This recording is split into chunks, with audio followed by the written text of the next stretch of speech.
selfness that we have. We are so emotionally involved with and attached to this self that we take it for granted, like of course it's there. Now, what one does, the meditator does not speculate about this self. He does not have theories about whether it does or does not exist. Instead, he just trains himself to watch dispassionately how his mind clings to the idea of self and mind, and how all his sufferings arise from this attachment. At the same time, he looks carefully for that self. He tries to isolate it from all his other experiences, since it is the culprit. Since it is the culprit as far as all this suffering is concerned, he wants to find it and identify it. The irony is that however much he tries, he does not find anything that corresponds to the self. Westerners often confuse self in this context with person, ego, or personality. They argue that they do not think of the person, ego, or personality as lasting, single, independent entity. This is to miss the point. The person, personality, or ego as such are not the problem. One can analyze them quite rationally into their constituent parts. The Western tradition has all sorts of ways of doing this. The Buddhist way is to talk of the 5 skandhas, we'll look at them tomorrow, the 18 dhatus, or the 12 gates of consciousness. The question is not whether or not the person, personality, or ego is a changing, composite chain of events conditioned by many complex factors. Any rational analysis shows us that this is the case. The question is, why then do we behave emotionally as if it were lasting, single, and independent? Thus, when looking for the self, it is very important to remember it is an emotional response that one is examining.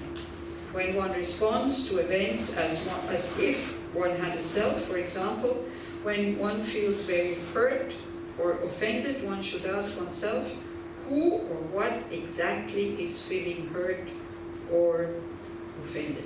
Anyway, it goes on and on. It's a very good explanation of this whole thing. So, did you understand some of this? Yeah, of course. Yeah, that nobody says you don't have a body or you don't have a mind or an I that changes. You see, we have this whole thing that we have an I that is singular, that is only one. Okay? We have this feeling that I have only one I. This is why when somebody calls out your name, which also is your I the name? Your name has been given to you. You know, it's interesting with names, when you change names, because I changed name from, the name in the passport to the name I got when I got ordained, and I took Bhikshuni. So it's interesting, like Manivita, everybody knows. Losang, nobody knows. Yeah, so it's like that we identify with that name as well. It's just the name. So this is why you respond when somebody calls your name. You're not saying, you go, who I? Maybe look at this. What does she mean? Yeah, do you mean me? So you're not kind of asking, which I do you want to talk to? Do you want to talk to the happy I, or you want to talk to the unhappy I, or you want to talk to the concentrated I, or the non-concentrated I, or whatever. If you want to have an I, then you need to say we have many I's, because they change. Yeah? Sometimes happy, sometimes sad. But what Buddhism says, it's quite easy, because they say there is no such I separate from the emotion. There's sadness, and there's happiness, and there's this, and there's that. But still you know who you are. But there's no I separate from all this, because separate would mean independent. Would mean the I can exist without these emotions, for example. The I could exist without the body. The I could exist without the mind. And that's absurd. Yeah? It feels like that instinctively, but when we start to analyze it, it is totally absurd. Do you see what I mean? Okay, so I get you one more thing, which might be helpful. It's about lacking awareness.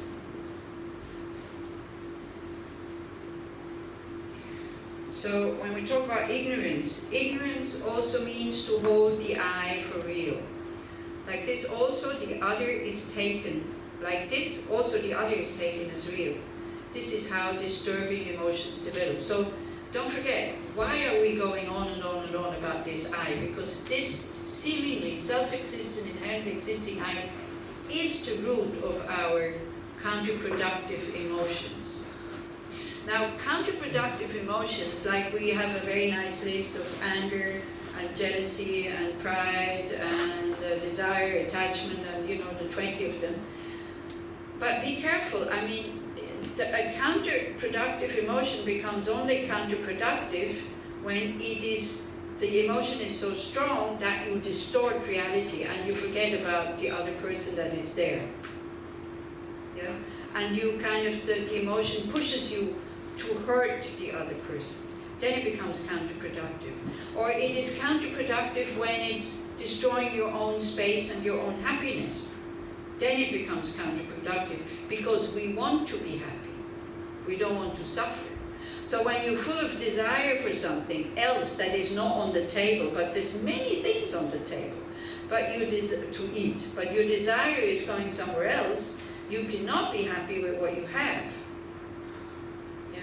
And actually these two emotions, attachment or desire and aversion, which come to this reification of really good or really bad, and I need to give these really good thing to a real I, or I need to get rid of these really bad things, because otherwise the real I cannot be happy,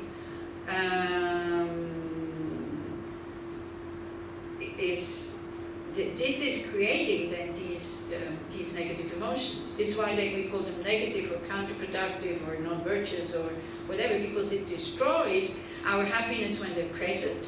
And then it creates karmic imprints or predispositions that then in the future we will not get what we want. Yeah. Now we are used these emotions, very strong energy. It puts us into action, like an action of an emotion of desire makes you think, how can I get the thing? Yeah, makes us very clever, by the way. And I think this is why we are so attached to these emotions, because it makes us feel we're somebody. And we're being kicked into action, and we feel ourselves. So we're making a break in 20 minutes, but if you need to go and to go to the toilet, then that's fine. Just for those, lunch is at 1, isn't it? Yeah. Yes. So we're going on for another 20 minutes, but trying to really explain the object of negation so that we know what it is. So we're using these two negative emotions that disturb the mind, because then the mind actually distorts even more. So it doesn't then just project the inherent existence, but aversion projects true ugliness. Yeah? And it takes away the qualities or the good things of the thing by itself. And desire or attachment projects true goodness. That if I have it, it will make me happy. This is the biggest problem about attachment, that every time we fall into the trap by this projection that goes out, I am unhappy because I don't have this. If I have this, I will be happy. And we get the thing and we never stop to check, is this true now? Because what was promised was lasting happiness, not just the happiness for 5 minutes. If the projection says, go get it, you'll be happy 5 minutes, okay. But it doesn't. It says because our wish, that we have a very deep-seated wish, is for happiness, for lasting happiness. And that wish is justified because that is our natural, our nature, believe it or not. A mind that is totally free, totally aware, totally calm, totally full of love and compassion for all beings, totally seeing things as they are, knowing what to do, that would be our nature. So this is why they go on and on and on about this emptiness thing. This is why it is important, because all our suffering is based on a misconception. So all we have to do is clear up that misconception.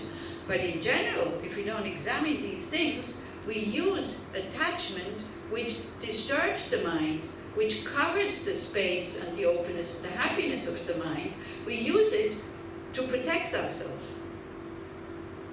But we make ourselves suffer. So this is what I'm saying, when the telephone goes off, who or what is disturbing the meditation is your anger about the sound. It's not the sound. And then it's good if you get angry in your meditation, actually, because that's a perfect place to examine it. Because you have time and you have the space. So don't go, oh no, anger, go away. I don't want to have you. Now I'm meditating. Because the meditation is for you to recognize, to see, to learn, to know. So whatever arises, use it. So when anger comes, then kind of examine it. What are you saying? Strong emotion. What are you saying? You're saying that this is really a big problem? Is that what you're saying? So you start to argue with it. You use your intelligence. As I said, Buddhism is wisdom against wrong views. So you use your intelligence and say, hey, don't you think you're exaggerating? It's a sound. 50 years ago, this sound would not have bothered you. Why is it bothering you now? In what way did it hurt you?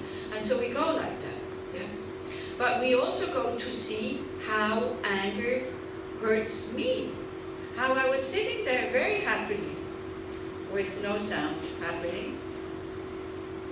And all of a sudden this little sound going, and tuck, anger is there. How anger is destroying what I actually want. Is an open, calm, and happy mind. Happy is not such a good word. Because happy is like, a little bit. I don't know, do you have a better word in Hebrew?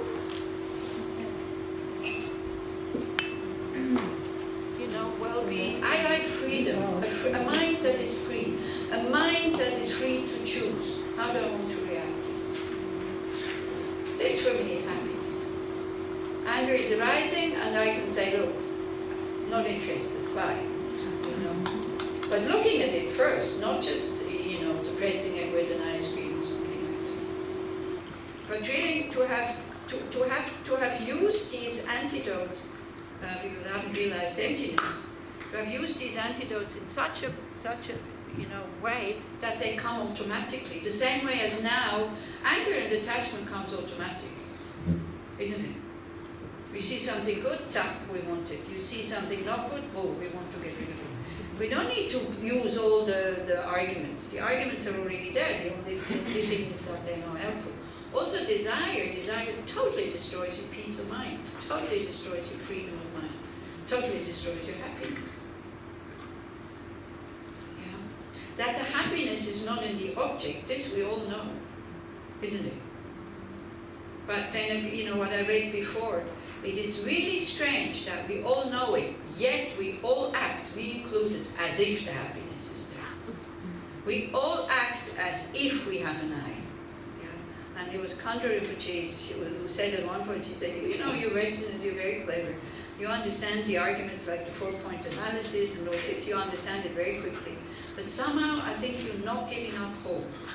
That this I still must be findable somewhere.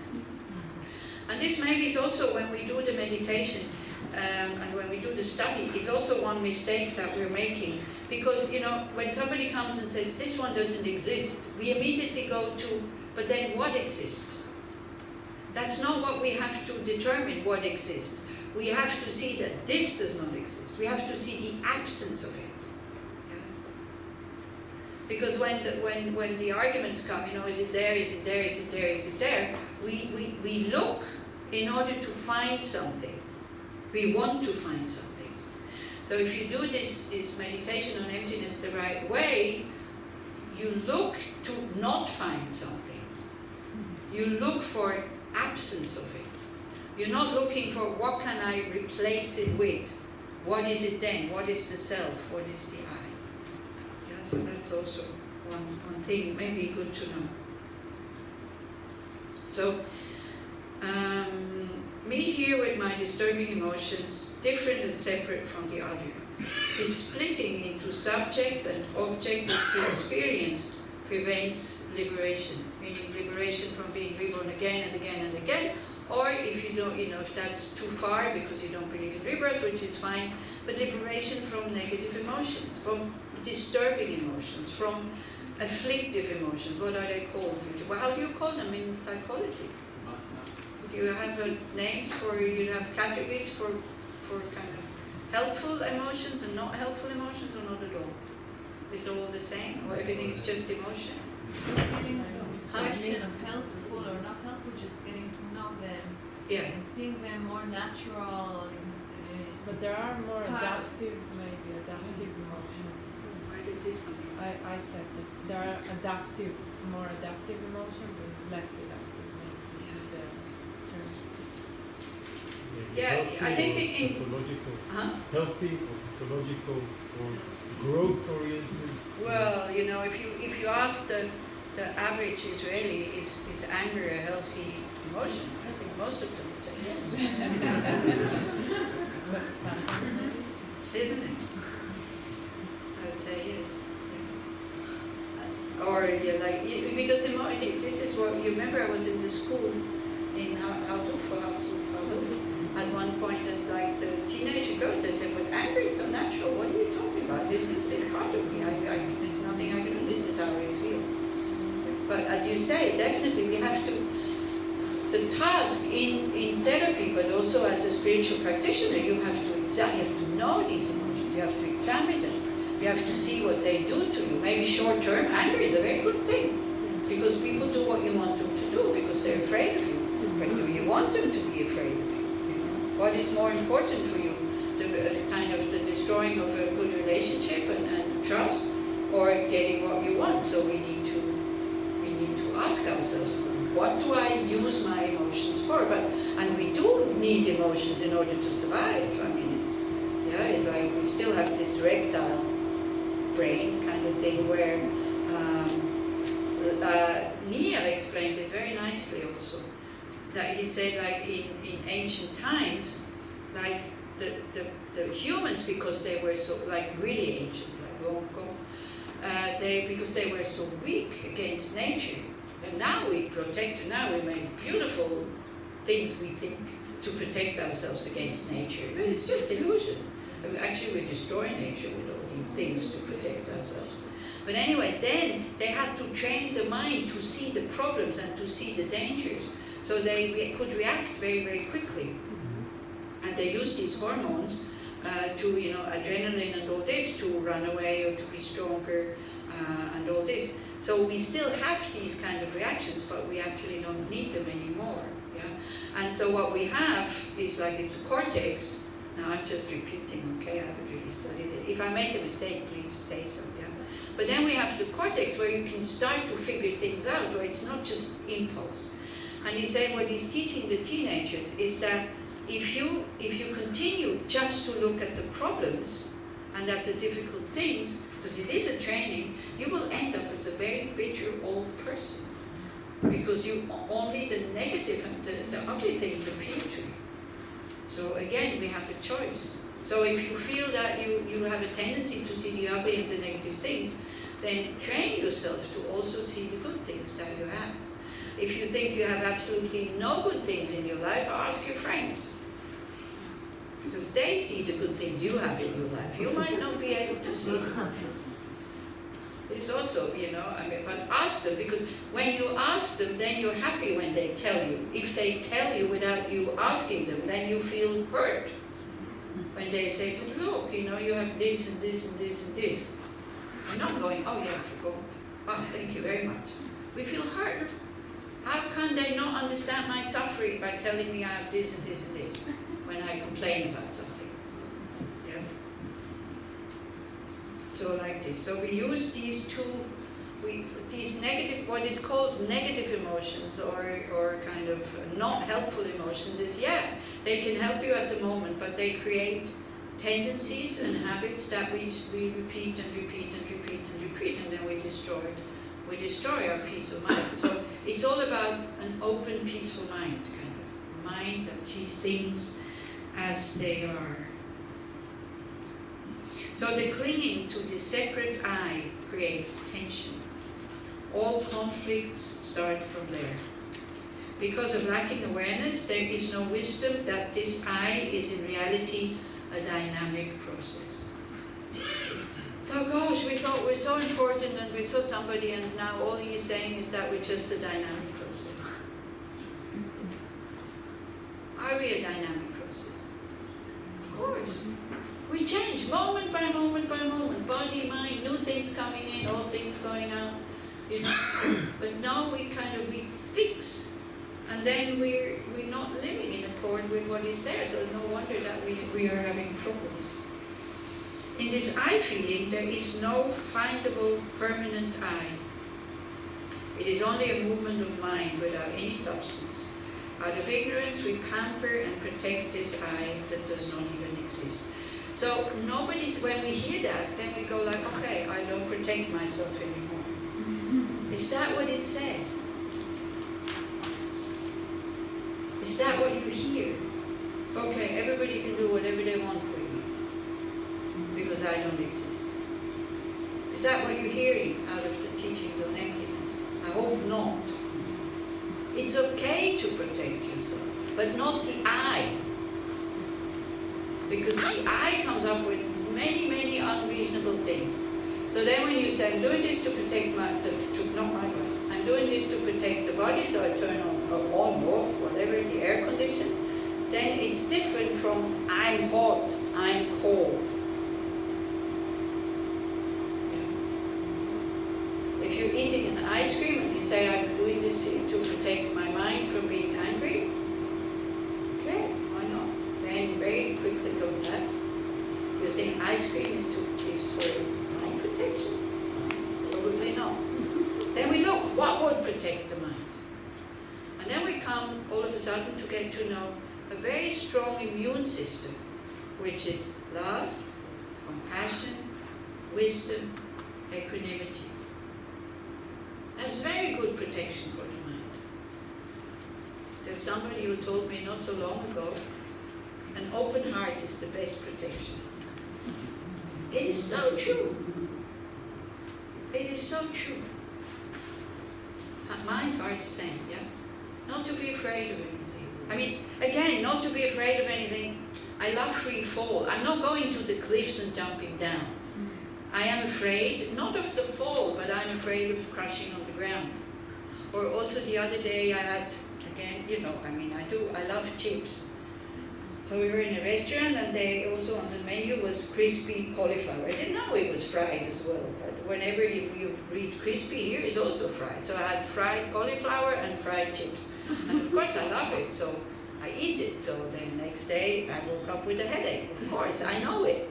So if I now stop eating these things again for a while, it's not because I want to punish myself or because I'm bad or whatever. It's because I'm afraid of the headache next morning. I don't want the headache next morning. So I have to ask myself, what is more important, the pleasure of eating the chips or the pleasure of not having a headache in the morning? So I can make a choice. And then the attachment kicks in again and thinks, oh, I haven't had chips for such a long time. Need to try again if it still gives me a headache. I think if it's chips alone, it's pretty much okay for chips and fried cauliflower. So I can blame the menu. I can say, why do they put chips on the menu? It gives me a headache. And why don't they say that the cauliflower is also fried? Which I didn't know. But no, I blame it on myself without thinking, oh, you stupid, you bad, why did you do it, you know it. No, okay, this is it. No need to make a big deal of it. Because the bigger you deal, the more you hate yourself, or the more you judge yourself, the more your ego becomes big, and then you become unhappy, and then you need more chips and more ice cream, more chips and more chips and more chips, and then you don't care about the headache anymore because you have become addicted to it. So this is how addiction works, because we use it for something at the beginning to bring us in contact with our free mind, with our happy mind. And it helps short time, whatever it is. But then after a while it doesn't work anymore because we get used to it. And then we only have the negative, the side effects. Yeah? So like this.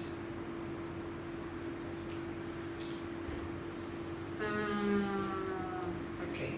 The clinging to this separate I creates tension. All conflicts start from there. And it's true, whenever you have a very strong feeling of I, it's very narrow in here.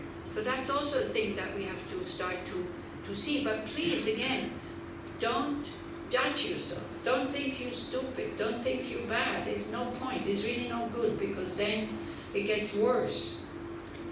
And the worse it gets, this tension in here, the smaller it gets, the more difficult your life becomes. And we all know that when we look at others. When we look at somebody who's very self-centered, we can see how difficult their life is, isn't it? And we can also see how nobody is naughty. Well, can we see? Somebody is very self-centered. Not necessarily their lives. Huh? Not necessarily their lives. Maybe the surroundings. Maybe the people who love them. Suffering. No, but themselves make their lives very difficult. This is what I'm saying. They make their lives very difficult. Yeah? The more self-centered somebody is. Because why? Because the more difficult they make it for us to like them, because our self-centeredness comes in the way and says, hey, what about me? Yeah? You see, if we would really understand the suffering of a self-centered person without having been self-centered, we would be able to, with compassion, to react to them. And maybe first just give freely until they kind of get themselves to the idea, now I got everything I wanted, I'm still not happy. They need to discover that themselves, but then we don't give long enough for them to discover it. Because we also go like, but I also want to sit by the window in the plane or the bus or the train when you go on a holiday or whatever. If you are attached to window seats, go alone.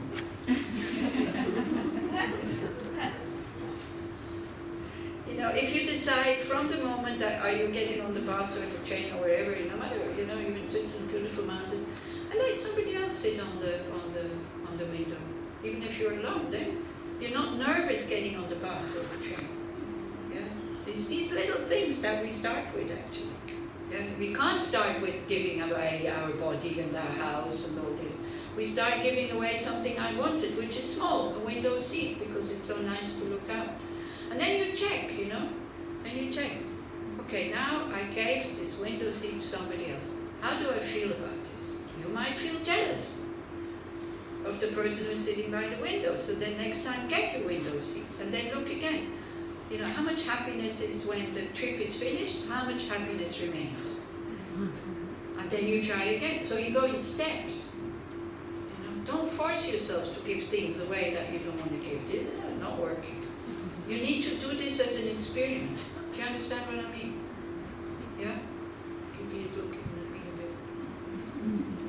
I don't know, maybe you're not attached to window seats. Or aisle seats. Other people in the plane, others are attached to aisle seats because they prefer to move.